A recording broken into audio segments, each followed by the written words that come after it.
Hey folks, Robert and Julia with Bug and Me TV and RV Mobile Rescues out here on our lovely Memorial Day weekend. Looks beautiful out here in the state of Florida for now. Today's project involved emptying out the bay. As you can see here, we don't have a whole lot in the front bay. We're going to be replacing a couple of these lights here, upgrading them to the LED.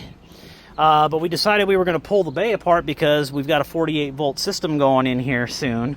And so we wanted to know what room we had. So over here on this side, which is typically where your generator would be on the other side, this actually is a 3/4 inch piece of plywood, and it has a 115 gallon freshwater tank there. And then on the other side of that is where our generator is.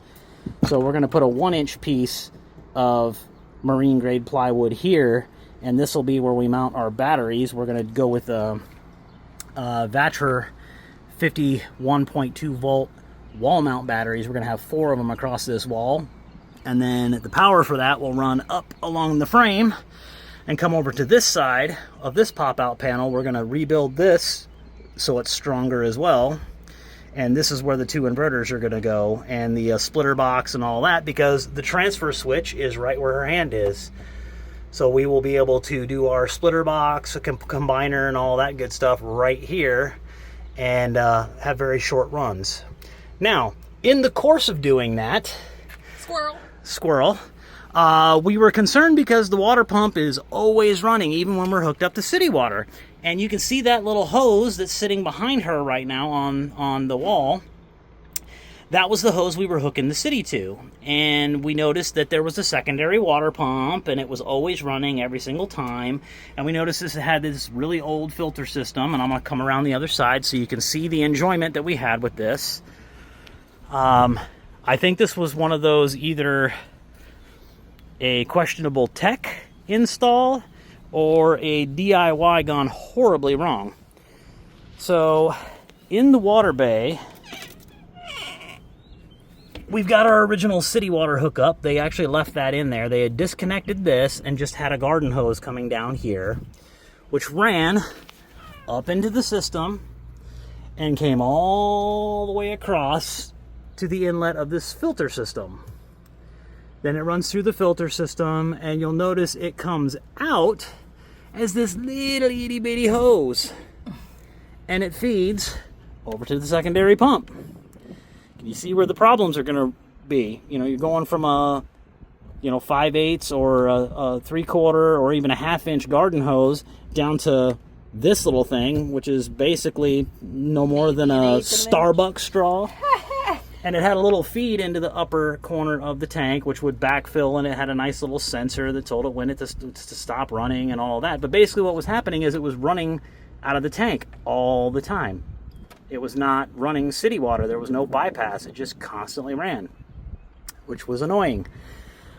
So we have removed this. This is the piece here. We just cut that off of the tank sensor. In the back, we just cut it back here for now to cap it, and we are basically removing all of this. We've already tested everything. We hooked up the original city water. City water does its job the way it's supposed to, doesn't touch the tank at all, and when you disconnect city water and turn on the water pump, it uses the tank water, and to refill it, you simply hook up here to the potable water and refill it. Potable, yes. Thanks, Matt. So that's the way the system is supposed to run. So now, we always wondered, well, what is this little black thing coming into our sewer pipe? What is that? And lo and behold, that's the other end of this pump, or this filter system. This is the overflow. So we've got that pinched off, and we are going to snip that as well. Take this out of here. And we're taking this whole thing out. We're going to snip this back again and make it nice and pretty at the tank level, but we're just going to remove the pump and everything, because this was all wired and plugged into an outlet way over there, and this transformer, you can see it's all discolored and everything. It was not. Don't do this, folks. It's not. No, that's not the right way to do this. So your filter always goes in front of everything, period. You run your water into that, and that's how you run it. And you leave your pipe sizes the same, or if you reduce it a little bit, because we've got way more pressure now that it's hooked up the way it used to be than the way these guys had done it. So no wonder they needed a pressure boost. So started out with a solar measurement project thing, which we've managed to figure that part out, and now it's going to end with us tearing this piece out. So stay tuned, folks. Have a great one.